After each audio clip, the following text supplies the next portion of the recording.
right center. That ball is gone into Monument Park. What's going on, everybody, and welcome to the 44th episode of the Monument Park podcast. Heading into the West Coast trip, my expectations were mediocre. Thought the Yankees would struggle against the red-hot Seattle Mariners and the always impressive Los Angeles Dodgers, and let me just say I was pleasantly surprised. This team continues to show perseverance and consistency, and there are no signs of that stopping. Luke, how about those Yankees? Yeah, like you said, their perseverance, they just find a way. It feels like 2019 in that aspect where every game's kind of finding a different way to win.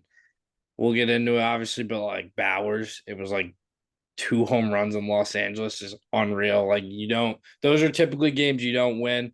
We're just getting a lot of contributions from a lot of guys. And that's what happens when people get hurt is an opportunity for guys to step up and prove that their role is necessary on the team. So, yeah, it's nice to see that we don't need to have a completely healthy lineup to win games.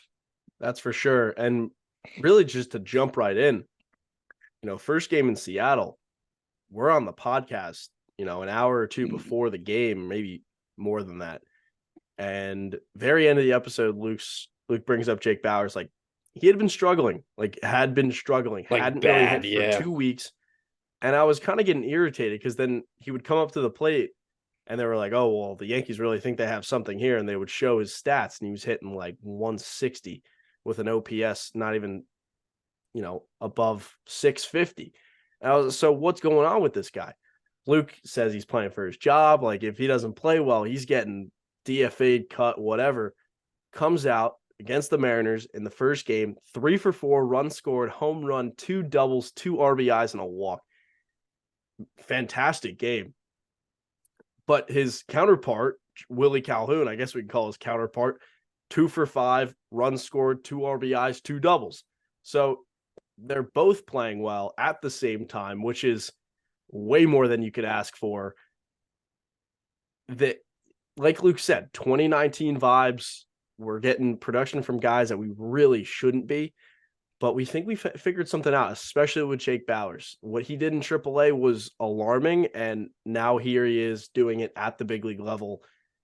Luke and I talked about how AAA is really just like that those quadruple A guys, those major league players that really aren't good enough to be on the roster, so they're in AAA. Now, Bowers was tearing it up, but now he's really proving himself at the big league level, and that's what matters the most. And really, their pitching was not that impressive. No, yeah. What I liked about these first 2 games, but especially the first one, is they jumped on them early. They're swinging early. They've been swinging a lot just in general these days. I think there could be a little more plate discipline in there. I feel like times last year, the year before, they were looking for walks, and now they're almost completely disregarding the walks, but they're swinging a lot. And when a guy like Miller comes in, first inning, we're swinging hard, and then people start hitting. It gets contagious, and we just get contributions from everybody. That's the thing about baseball that doesn't really show up always in the stat sheet is once someone gets a hit, once a second guy gets a hit, and the floodgates just open. And both of the first 2 Seattle games, we were really able to capitalize on that. I was surprised we did it to Gilbert. The first kid, I didn't really. He just looked flat. I figured we would get to him, but yeah, I mean, our offense has had some impressive performances with noticeable guys out throughout these games. That's for sure. And like Rizzo missed this entire series, and we really didn't skip a beat. I mean, we scored. We scored 20 runs in the first 2 games. Granted, we didn't score a single run in the third, but I'll take it. You'll take the 2 out of 3, not at full strength. To go into the second game, faced Gilbert, a guy that has pitched well against us before. Nestor goes out, and this is a big start because we talked a lot about Nestor on the last episode about how he gets to that third time around and he really struggles. But those first 2 times around, he's still Nestor. He's still the guy that we saw break out last year, the guy that we saw burst onto the scene in 2021. Here's Nestor again. Gives us 5 innings, 5 hits, 2 earned runs, 3 walks, 6 strikeouts. He got to the third time around. The umpire wasn't really helping him out. The umpire, I remember in that game, was pretty bad. But Nestor got some calls, but he ended up not imploding, and that was good for his confidence. We'll talk about a little bit some recent news with Nestor later on, but it was good to see that his stuff was all there. He was able to get to the third time around and look like quality starting pitcher. No, the way he's been pitching the last couple starts is kind of it aligns well with the diagnosis or the prognosis that they gave with his IL stint where it's fatigue based. It makes sense. He's pitched a lot the last couple of years, so hopefully he gets a little reset. But yeah, these first two Seattle games were overall just kind of everybody did their job, and then the third one, Clark pitched well, but you just can tell leading into an off day on the West Coast when you win the first two, which that never happens. You can tell we were just ready to get on the plane and get out of there. We use the word punt or just the term punt game so much when we started this podcast, and I don't know if it's a good thing or bad thing, but we really haven't used that term and phrase. And I thought it was funny when Luke put it on there because I remember using that term so much in like 2021 when, we would get to the third game of the series and instead of just sweeping them up, we would just, sell it through. Yeah. I have no problem punting on the West Coast. Yeah, I don't know. That's not really it's not though, but it's like you think about the way kind of the Yankees work and baseball works with off days. If they're going to take an off day, I'm fine with it being in Seattle after smoking them the first two. And we went to extra innings. Like, the pitching was good. Clark was good. The bullpen was good, but we just couldn't get the big hit. And we had two of our three best hitters out. And I don't know, did Volpe sit too? I could be making that up. But we had our ragtag lineup. So I don't know. They're not just going to hit every day when it's that lineup. I forgot to mention back in the second game, Volpe with a big 3-run home run. We went up 3-0 on or maybe it was the first game. I could be totally wrong. I'm pretty second. Sure. It was the second game. We go up 3-0. Volpe hits the 3-run home run to make it 6-0. And that's the dagger. Game's over. We talk about in the last episode, just stay patient, people. And then everyone on Twitter, especially after last night, like doing the I told you so about Anthony. Yeah, the Monday morning. Like, I don't know. I'm so tired of this whole Volpe Twitter thing when everybody's like, oh, we can't send him down. It's like, I don't think that many people want him sent down. I just think everybody's saying that other people want him sent down. Yep. This was all part of the plan. There's tweets every week about his stats last year in his first whatever games compared to these. It's the same thing. He hit the ball. He crushed it twice yesterday. Mm-hmm. He's going to be fine. He's going to get hot. Yeah. And it feels like the game slows down for him in these big moments. Sunday Night Baseball, big home run. This game, 2 runners on, big home run. I just think he's shaping up exactly how he's supposed to. Yeah. And sorry to go back, but back to the third game, the 1-0 loss to Seattle. Clark Schmidt, back-to-back really good outings, especially this past one where he just went out there and threw squirrels baseball. And that's very encouraging because right now, we'll talk about Nestor in a minute. Rodon's obviously still on the shelf. Sevy's velo's down. Los Angeles. Sevy just didn't look right, and that's the following game after this one. And it would be I wouldn't be surprised if we get a little tomorrow. Some bad news to wake up to with him. I'm not gonna lie. Yeah, who knows? But regardless, it's good to have Clark Schmidt stepping up, pitching well, especially on the West Coast against a pretty solid offense and doing his job. We got unlucky against George Kirby. He was brilliant through the first, I want to say, 6 innings, and then got to Judge in the 7th, and he just hung a breaking ball, and Judge hit it to the wall. And then IKF with a runner on came up and flew out to the wall. So really, we could have just dampened his night if one of those baseballs go out. But hey, that's baseball, Susan. Whatever, we move on. We go have an off day. After Judge just owned Seattle with 3 home runs that series. I feel like every time we go and play at that ballpark, he's just crushing home runs. So we have the off day. It gives Donaldson and Stanton and Canely some time to get to Los Angeles and actually return and play, which was, we're happy to see that. Obviously, we have our mixed emotions about Josh Donaldson. Stanton being back is huge at this point, and Canely too. Just another arm in that bullpen that we can rely on. But as Luke brought up, Severino just didn't look right. Severino goes out, gives up 6 runs in the first inning. And when Severino does things like this, I remember last year when he got hurt in that Cincinnati start at home, he gave up like back-to-back home runs, like a 3-run home run to a guy I'd never heard of. And then, it's like the following inning, he's warming up and he's injured. So like Luke, alluded to, maybe we find out something about him. We haven't heard a word about him since that start. So hopefully it's not an injury. He didn't really show anything on the field, but then again, he only went so few innings. His velo was also down a lot. Right. So that he was throwing some fastballs that were like 92, and it's like right after coming out, and we were praising him for how fast he was throwing, coming out so electric, 100-mile-an-hour fastballs, something that we really haven't really seen ever from him. Let's be real. He not really a triple digits guy. He gets up there in the 90s, but for him to come back after an injury and do that, and now the velocity's down, hopefully it's not a tough break, but yeah, not a good loss, especially just giving up 6 runs in the first inning. You pretty much dig yourself in a hole where it's really tough to, get out of. And, Donaldson did hit 2 home runs, which was cool to see. Stanton hit a home run. So in that sense, we're getting guys back. They're coming back. They're ready to go. They're hitting home runs. It's cool. So you take that loss, but you put your foot on the gas and go.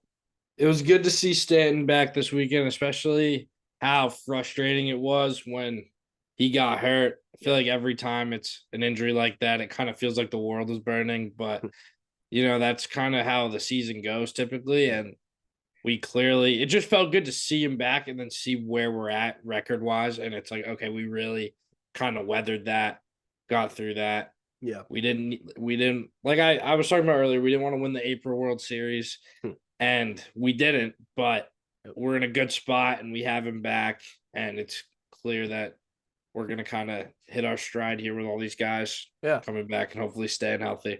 That's right. And like I said, put the foot on the gas and just go. As Big Game Jake, Big Game Bowers, whatever you want to call him, comes in and just hits 2 home runs on a Fox nationally televised game on Saturday.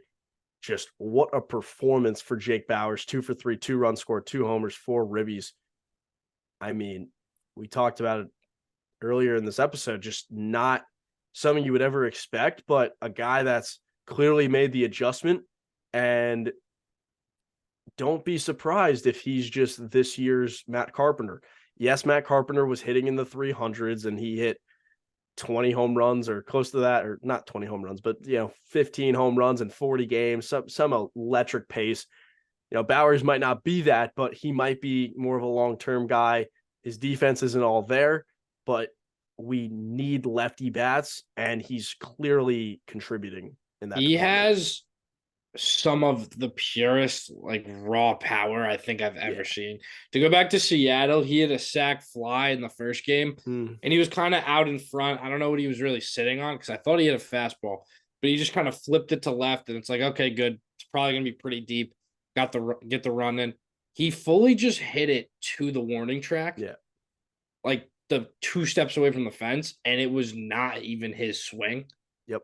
So when you see something like that, and then you see him like he did in the second Dodgers game where he's really turning on the ball and hitting it hard, it's just like, there's no way that's not going to be a home run. Right. When guys hit the ball that hard and he's locked in like he is, you're going to see a lot of home runs. So it's good to have that. Like you said, we don't have any lefties. We're probably going to add some at some point, but it's good to see that we have a guy who can fake it in left field, hit 6, and has a shot to really change a game for us. He really did win us this game. Yeah.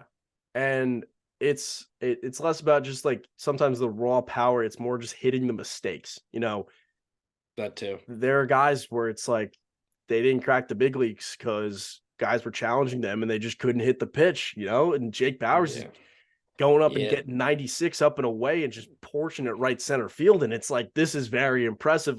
It's not the best pitch in the book, but he's going up away and pulling it. I thought, I thought the second one was a fine pitch. That was the it. first one was a hanging slider. That's like, you okay, got to hit that out. The second one, like you said, 96 outer half, and he pulled it left center. It's like that takes a serious amount of strength that not everybody has, not even close. Right. So, no, definitely got to hit the mistakes, but there are some times where he's shown that he can just beat you, which is good. Yeah, It's exciting to see pitch. that. Speaking of beating, Garrett Cole was locked in. Yeah. If he didn't cramp, he would have gone 8 innings.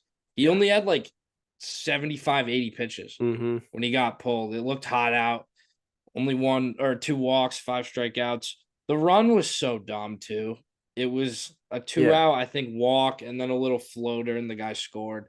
Just tough break, but maybe there's a steal in there. But regardless, he didn't give up the big mistakes that he's sometimes susceptible to. He was just very locked in, really wanted to beat LA in his home state. And without the cramps, he's 8 innings easy. For sure. And it was good to see him get back on track after giving up home run after home run after home run. And like we just said, I mean, it was a Bermuda Triangle, little floppy pop-up that went to the third baseline, and Jason Hayward, of all people, scoring from first base. So whatever, we move on. But you erase that, it's a fantastic outing against a really good lineup, and we'll just keep it going for him. You would think a guy that, grew up in California would be able to handle the heat, but, the body's the body. Yeah, whatever. that was, Aaron Judge, I mean, our old friend Shelby Miller, who we had in the minor league system for maybe 6 days, comes out as a Dodgers relief pitcher. He's actually a thing now, and Judge just porches him into left field, putting him in his place. And then we get to 8th inning, up 5-3, runner on, JD Martinez, who just slayed the Yankees when he was on the Red Sox, comes up, bullets a ball to right field. Judge looks like Rob Gronkowski going down, the middle of the field, and just barrels through the freaking wall in right field. I've never seen something like that before. It's not even a gate, it's the wall, which is even more ridiculous. That's what people don't realize. That thing's not supposed to open there. Budge. Right. It's not a revolving door. No. So, and that's an old stadium. It was just waiting for Aaron Judge to run through it. I mean, I feel like I was watching Prime Camp Chancellor, that clip, because he just ran it over. They got to fix that little disaster out there in right field with the elevated concrete. They put bungee bungee cords and tied them together on the wall. You would think the Dodgers of all franchises would have that fixed by the next day, but I guess not. But there is some concern. Crazy catch.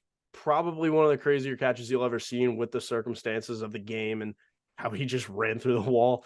We'll talk a little bit soon about Judge's, concern, but, just another highlight reel play from the guy. And it's getting to the point, you listen to the radio and people are talking about how special this is.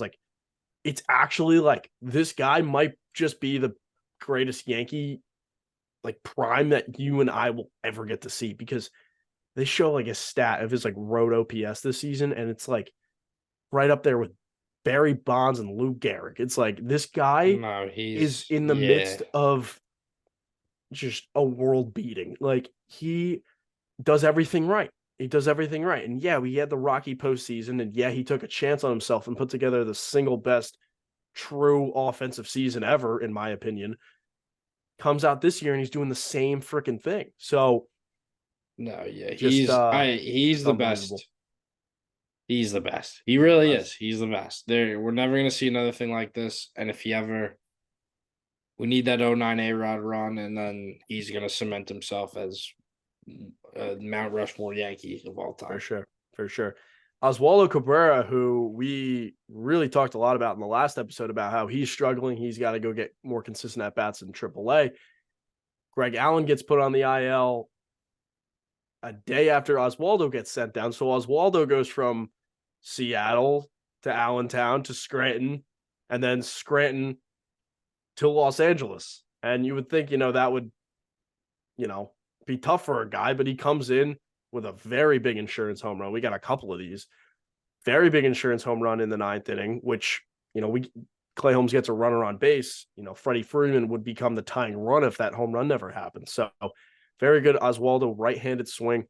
It's not his dominant side, but, good to see. And I don't really know how long he's going to be up in the big leagues. It really seemed like their intent with him was to have him back down, but then he did something cool last night. So I don't know. Maybe he just needed a little jolt to the system. He's obviously not thrilled that he was getting sent down to AAA. So maybe that's, this little, transaction that they made is going to, push him a little bit, put some fire under his rear end. I don't know. Also the go ahead RBI on a little broken bat grounder in the 3rd game. Yep. But yeah, I still think it's a mechanical thing with him. I think he's been hitting rollover ground balls to second base since April, and I think it'd be nice to get him however many at bats is in a month, right? And just kind of work it out, because this is truly his first year not playing every single day and getting into the groove and kind of working out the slumps and finding what's right and what's not. Yep. Because he's been on the big league team. He's been playing a lot, but in AAA and AA, you're playing every day. Yeah. You're hitting 4 times a day. You're not getting pinch hit forever. You're not getting subbed in, subbed out. I think that's definitely something that was an adjustment for him. But when he finds it, he's hitting clutch hits. He may not hit for the highest average, but he's always up, and you always feel like you have a chance with him. For sure. So I think he's going to be a bench piece in the long-term outlook of the season, but getting him those at-bats in the minors will be good for kind of how he feels about himself and how the Yankees feel about using him down the stretch. For sure. Go to the 3rd game. We lose the last game in Seattle, which we thought was, a bit of a fluke. We lose the first game in LA, just get smacked around a little bit. Now we get a win under our belt, and now we can, get our 2nd series win on the West Coast. We've got Domingo Germán going against Bobby Miller, a rookie pitcher. Bobby Miller had a no-hitter into, I want to say, the 6th inning, maybe the 5th inning. Very good outing from him. And to that point, the Yankees had been crushing rookie pitchers. I think they were 0-4 with a ERA over 8. But Bobby Miller is a great young pitcher. He's looking like he's going to be a guy that we talk about for some years to come.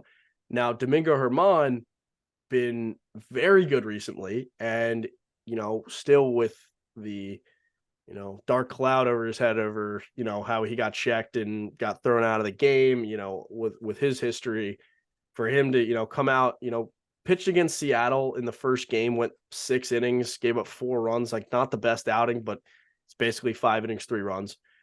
Comes out in the Dodger game and he's absolutely brilliant. He goes 6 2/3 innings, 4 hits, 1 earned run, a walk, and 6 strikeouts. He was a pitch away from getting through the 7th inning, and maybe even going into the 8th inning, because then he was still on a roll. Domingo, I don't know if it was because it was hot out and he was sweating and it gives him a better grip on the ball, but he has looked, there are some starts this year where he just goes out there and it's like, well, this guy could be a number 4 starting pitcher, maybe even better in another team's rotation, definitely better in another team's rotation. He is a legit starting pitcher. Now, it's, like I said, yet another great start. Domingo's last 6 starts, got this from Fungo Baseball on Twitter, great follow. We follow him and get a lot of things from him. 35 innings pitched, 9 earned runs, 2.31 ERA, 10 walks, 20 hits, 26 strikeouts, 0.86 whip. Very good numbers, but who did he pitch against? The Dodgers, the Mariners, the Blue Jays, the Guardians, and the Rays, not once, but twice. That's very impressive. Luke and I always talk about, like, well, if a guy's doing well, who is he facing? Like, who is he going up against? Domingo's going up against some really tough offenses in there, and he's, whether he's got sticky stuff on his hands or not, that's just 1 start, maybe 2. Very good outing out of him. Yeah, and he's been a very good pitcher. There's no denying that. He's playing himself into like a trade piece even. Yeah. I could see teams really kind of wanting him. He's cheap. I could see the Yankees really not wanting to trade him at this point. Yeah, I wouldn't. So. We'll see how I mean, I don't know how you trade a guy going like this with kind of how our other starters are looking in the short term, but whether he's a trade piece or at this point he's cemented as a 4, I feel like. Yeah. He's been really good. So, yeah, whatever role the Yankees decide to use him in, I'm confident that he's kind of going to maybe not be this good, but at least stable. Yeah. You always have a chance to win with Domingo on the mound. That's the thing with this the way we've been able to claw our way back is Domingo and Clark, when on days that we're not, our top guys aren't going, have kept us in games. Yeah. And that's how you win, when every single day you know you're going to get a chance to win the game heading into the later innings. Right. That's what gives us the chance to see this perseverant team, because when it's always close late, we kind of look for the big hit, and it's been coming a lot, and that's how you turn around a slow start. So it's been, I like the formula we have so far, and hopefully stuff doesn't get in the way and we can kind of keep it rolling here. Yeah. I mean, I don't know if the Stanton double came in this inning, but you had IKF with a bunt single where Gratterall throws the ball away. That was huge. Then we get second and third. You know, there's no score, I think, at this point. No, Stanton was the next one. Stanton was the next one. So yeah, Higashioka infield RBI, broken bat, you know, rounder in the infield, scores the run, huge. You go up 1-0. And then Domingo in the following inning with 2 strikes, 2 outs against JD Martinez after throwing him 2 great changeups. He was really relying on that changeup in his breaking ball yesterday, and it was really working. But then he just didn't get on top of the breaking ball and hung it, and JD Martinez sent it a long way. So now it's a tie ball game. You know, you get to the 8th inning, you're going up against a tough arm and Evan Phillips, and Stanton doubles big for us. And then I think advances to third eventually. Oswaldo come. It was Rizzo. Rizzo was walk, Stanton Rizzo double, walk. and then yeah. Oh, right. Sorry. So Rizzo walk, Stanton double, second and third, same situation as we had the prior inning. Oswaldo comes up, puts the ball in the right spot. We score the run. We go up 2-1. And then, you know, we get another runner on, and Volpe comes up against Caleb Ferguson in I want to say the 8th inning. Maybe I screwed up the innings, but it all happened. Volpe comes up in the 8th inning against Caleb Ferguson, drills a 2-run shot. His second big home run of the West Coast trip, and just yet another reason why, if anyone's panicking, you shouldn't. This guy is clearly talented, and sending him to Scranton's not going to do anything for him other than piss him off. So to see him add some insurance, he actually, you could argue that his 3-run home run in the Seattle series to make it 6-0 was insurance just for that lead, even though it was so early. This guy's just stepping up in the spotlight and just doing his thing. Yeah. He had another 2 knocks yesterday. It was his first 2-hit game since May 14th. He hasn't had stolen base since May 13th. He'll get them. He just needs to get on base more, go back to walking a little bit, having more of an approach. But once again, I mean, now we can count on our hand, or on 2 hands, the amount of big hits he's gotten. Right. Big Blue Jays home run, had the walk-off, the Mariners home run, the Dodgers home run. Yep. He's a guy where it's clear the talent's going to kick in, and it's also clear that the moment kind of slows down for him in big moments. Right. It's clear he just comes up, doesn't let it get to him. It's not like all of his home runs are with no one on, down 1 million, up 1 million. When he's done things, it's been impactful and genuinely helped playing winning baseball. So yeah, when kind of the consistency comes, I think he's gonna win over a lot of his haters that may or may not exist really quick. On something you just said where he hasn't been walking as much, we kind of see this new approach that a lot of the hitters are taking, where they're swinging early and often. And I think guys like Volpe, guys like DJ, who we were going to talk about with this, it's causing them to swing at a lot of balls. I like the aggressiveness because looking for walks has been one of our offensive flaws in past years.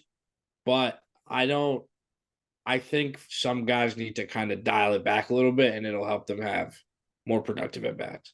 Yeah, for sure. Like Glaber swung at every first pitch, striker ball for like a month, and he's been good, but it's they're going to pick up on that. DJ's been swinging at a lot of balls. Volpe, he's been in a bad slump, swinging a lot. I think this may be kind of a team-wide strategy, and I think there's probably some long-term to it because we can't just keep looking for walks like we kind of saw ourselves doing in years past.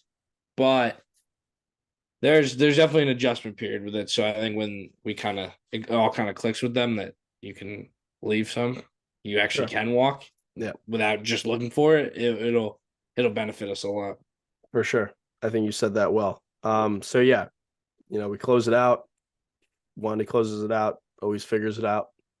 And we take He's 2 out nuts. of 3 in LA.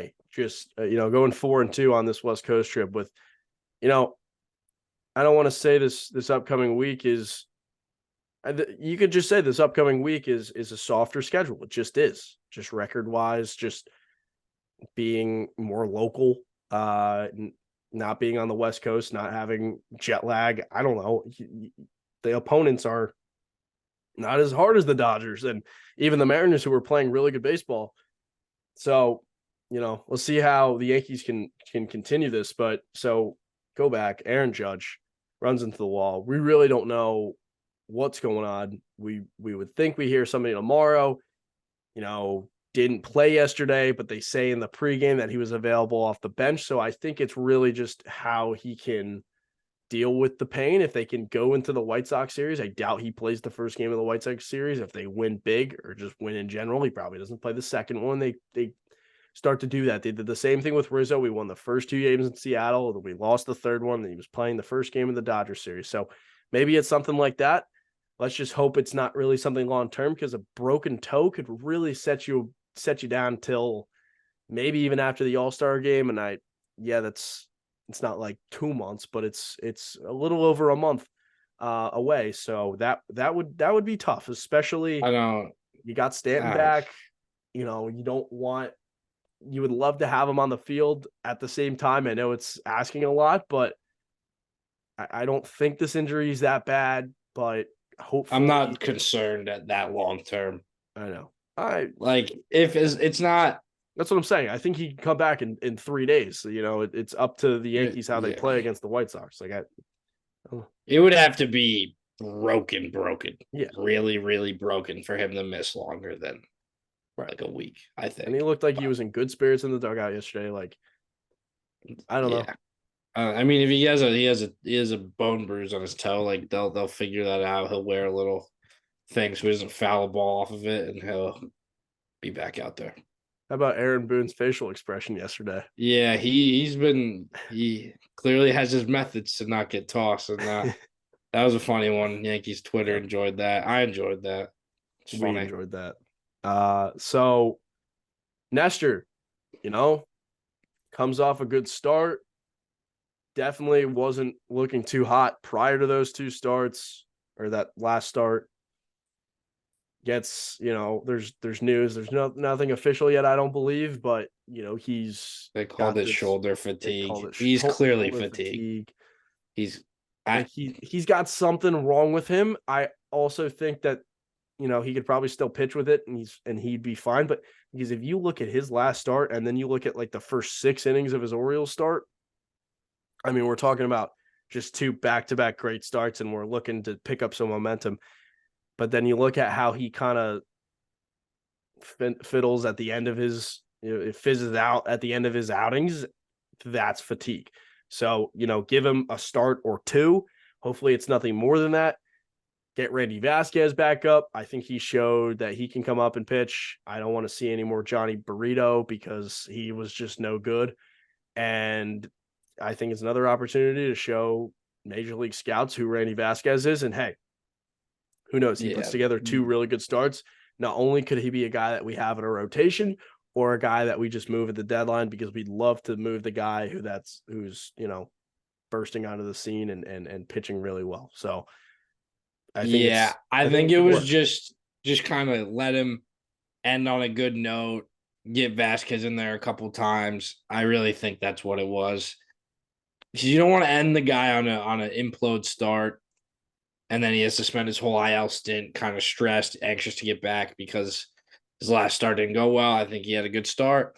Yep. And I think we all know Nestor's going to be a big part of the team.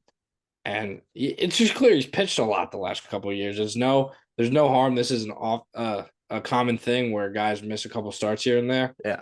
And I think it's a good opportunity to freshen him up. But I do really think it was good to get him out on a positive note. For sure. Because if he gets to sit in the dugout the next 2 weeks, kind of goof around, be the good clubhouse leader he is, and not be down about an implosion of a start in his last outing. For sure.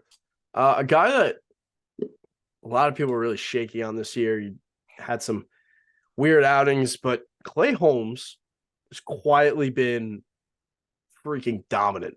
He has allowed 1 earned run over his last 15 to third innings. That's his last 15 games, 9 hits, 7 walks, 20 strikeouts, and a 104 whip.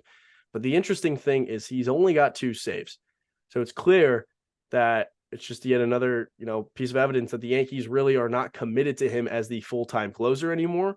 He's got 6 saves on the whole year. Peralta's got 4. King's got 3. Clay Holmes can really thrive in an 8th inning role. There are times where maybe in the 9th inning, guys are coming up that he can really take advantage of with his sinker, and we'll roll him out there. But I think what we've got going here is pretty solid. Like I said, Holmes has struggled in the 9th inning. He's gone 14 innings at a 3.86 ERA. Peralta has been better, 7 innings, 2.57 ERA. And then Michael King has gone 7 innings in the 9th inning and hasn't allowed a run. So, yeah, Michael King has the fewest saves out of that bunch, but Michael King is also unbelievable. His season numbers are sickening. He is right back where he was right before he got injured in Baltimore last summer. Very, very, very happy to have him back. But, this bullpen, I don't know if they're going to go closer by committee. I don't know if they're going to trade for a closer. I'll pose this question to Luke. I don't know if they're going to trade for an established closer or just another arm or two on the same kind of level that our other guys are at. I also think adding more guys, Tommy Kahnle coming back, and then adding another piece or two could push King into more of a closer role, because now it feels like every time he pitches, they want to get the 2 innings out of him because they know he can. Mm-hmm. But if we have kind of a surplus of a level above serviceable relievers, then we don't have to pitch him 2 innings every outing. And you got to expect that by playoff time, we have our guy where it's like, if we have the choice, we'll go to him in the 9th. But I don't know that necessarily means that they're going to trade away for an established closer. I think they're kind of done spending money or capital of any sort on a closer, because that blew up in our face the last time.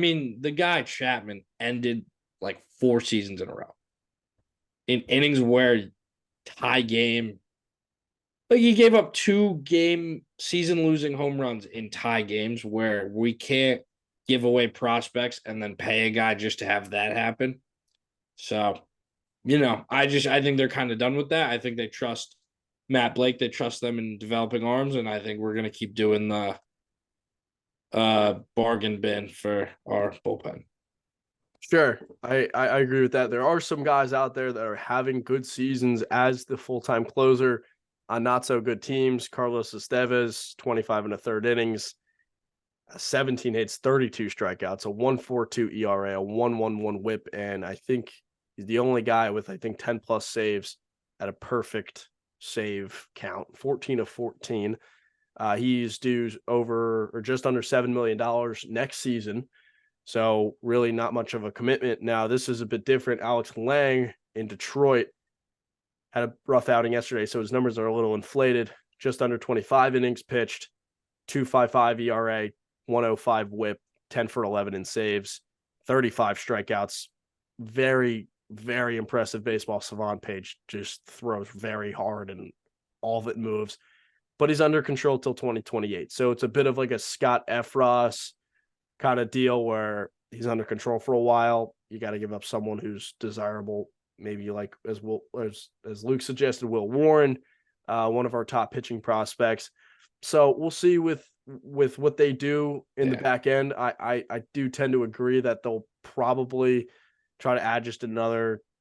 I think these two kind of apply to what I'm saying, though. Right. Like when I say bargain bin, I don't mean necessarily like a Clay Holmes where he had a 6 ERA and they just fixed him.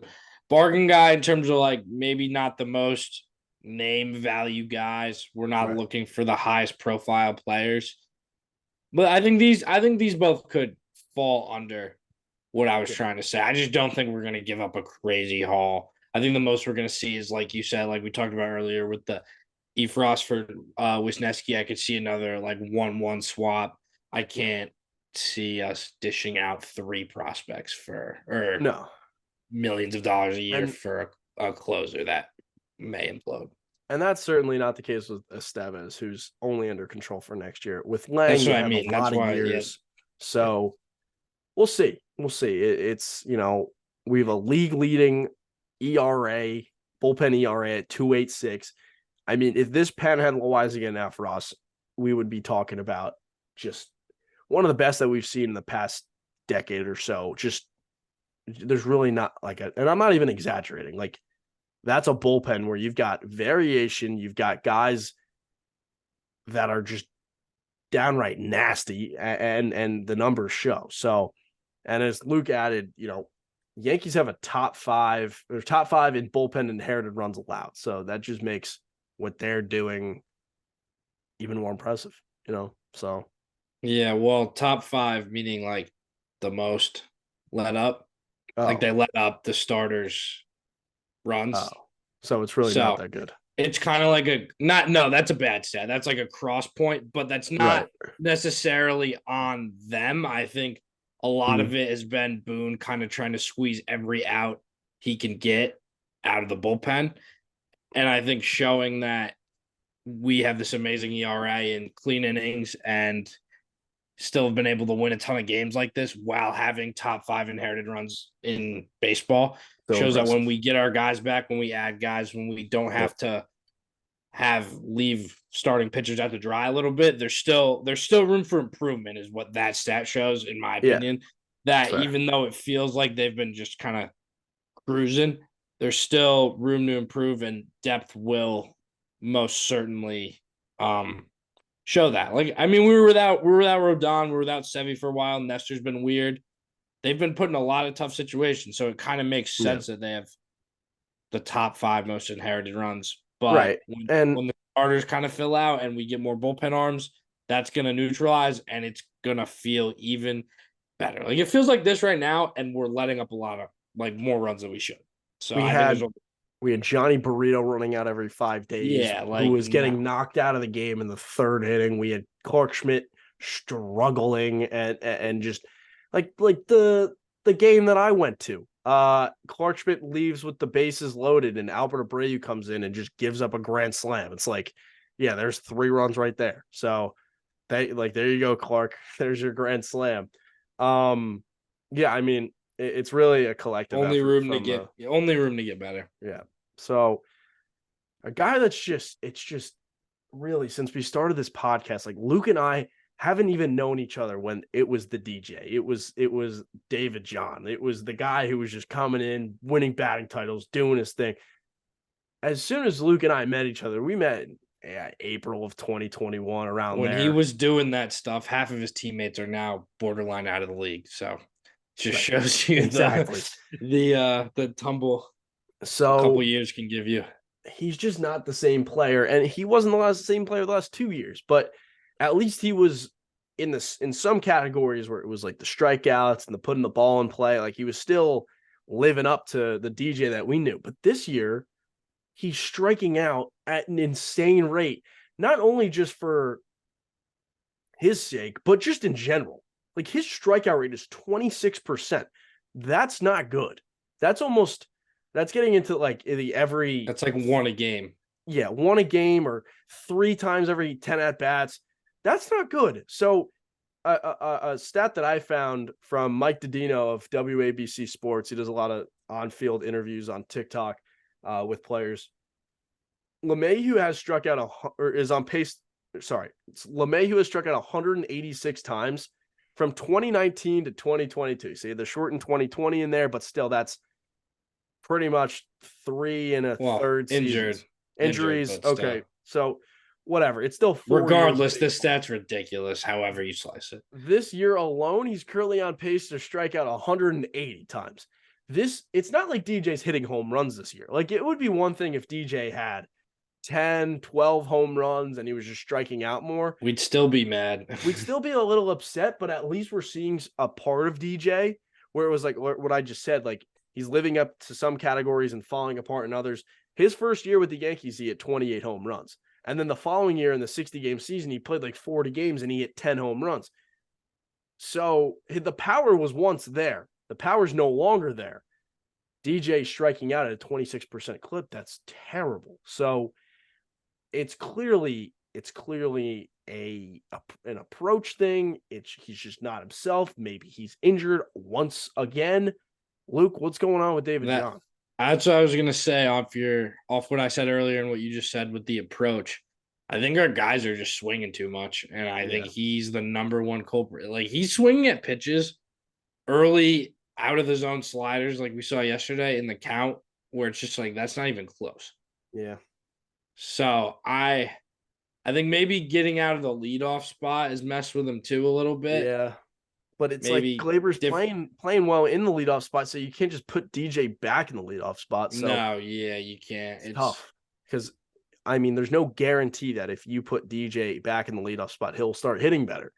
No, but then there's almost a guarantee that if you move Glaber out of his now normal spot, he's going to get a little flustered and stop hitting. Like, that's pretty much a guarantee. Yeah, I hope not.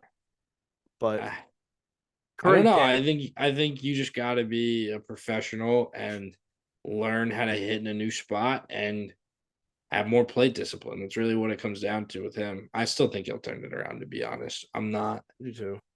I'm concerned, but it's just to get to the 270. Like he came into the Yankees, and I'm talking about how he's just the best pure hitter that the Yankees have had since Derek Jeter. Just pure singles, doubles, base hits. You got him from DJ. Gone. And it's all gone. And now he's like a 270, 15 homer. Will play great defense wherever he's playing. So he's living up to the discounted contract that we thought we were getting. He's living up to that number, I would think. But this year he's just not. And like Luke said, I think he's got potential to turn around. He's a smart player. He's a guy, he's reliable, he's clutch. Let's just hope he can, get his foot back in the ground and really find something here, because right now he's searching and he hasn't really come up with much. So let's hope that that changes very soon. So Yankees Twitter, because we'll just keep up bringing Yankees Twitter because it's a freaking frenzy. Yeah. Everyone's out of school for the summer. Right. Too much free time on their hands, and now they want to trade Volpe for Peraza and Scranton, and it just doesn't make any sense. It doesn't make any sense, but with Josh Donaldson coming back, I think whether they're going to play Peraza every day or not, especially with DJ struggling, Peraza, one thing, 111 AAA at bats, 324 average, 390 on base, 631 slug. That's a 1021 OPS. He's got 10 homers and 20 RBIs, completely tearing the cover off the ball. Now, here's the thing.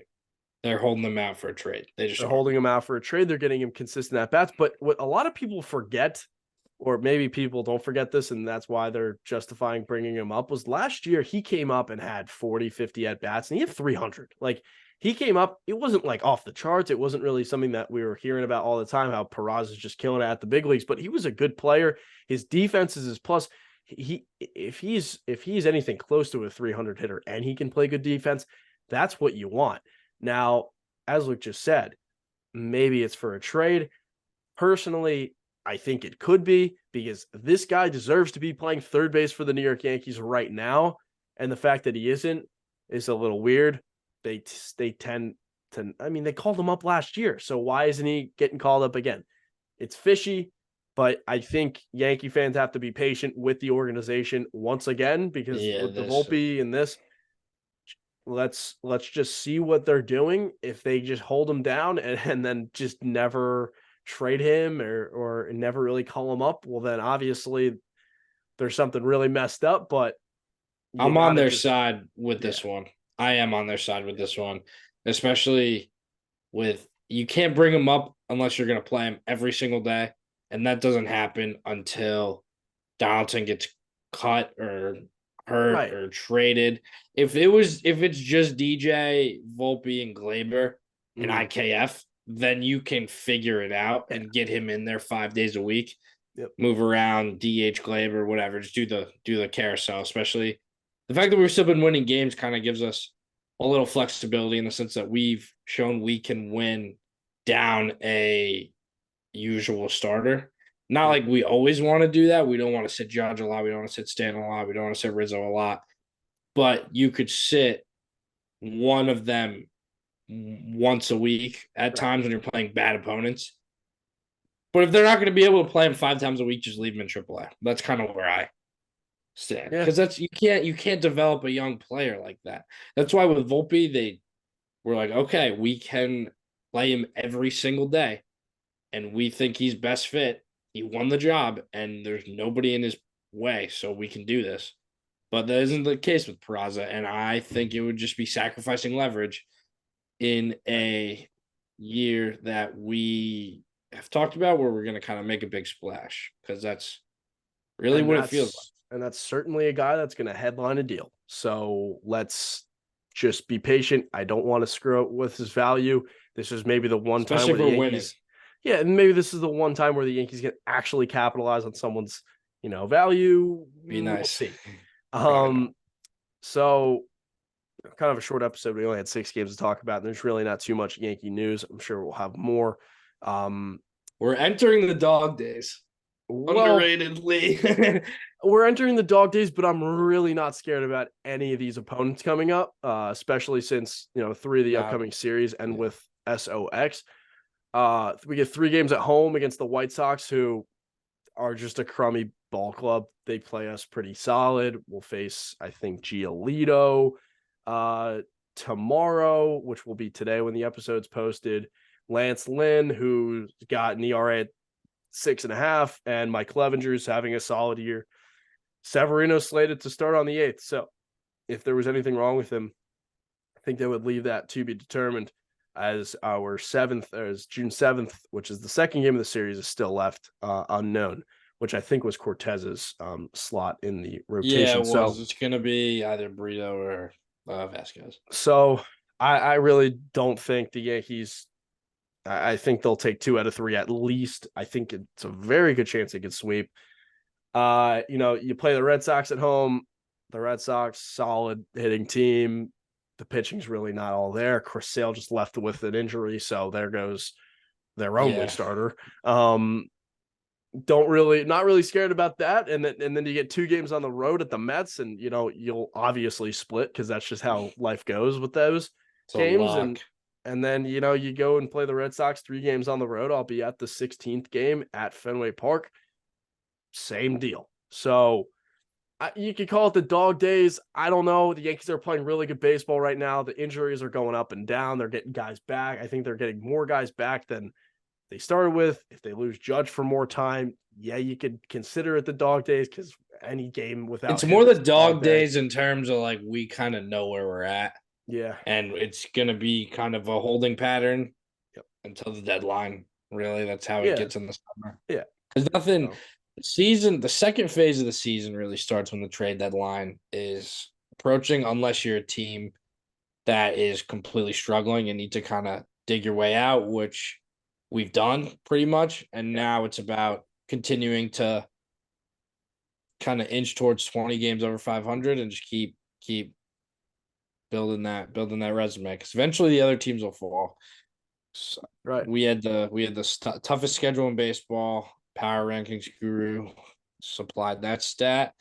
And then we also have had the tied for the fewest off days. So combine those 2 stats with injury, and it's clear we had a lot working against us, and we're still very much in the mix. Yeah. So it's all encouraging stuff. over here with the New York Yankees, and we're here to talk about it. And we'll get an episode out, I think, prior to, I think we have an off day in between the Mets series. It's really an up in the air thing. Maybe we get an episode done. Birthday's on the 14th.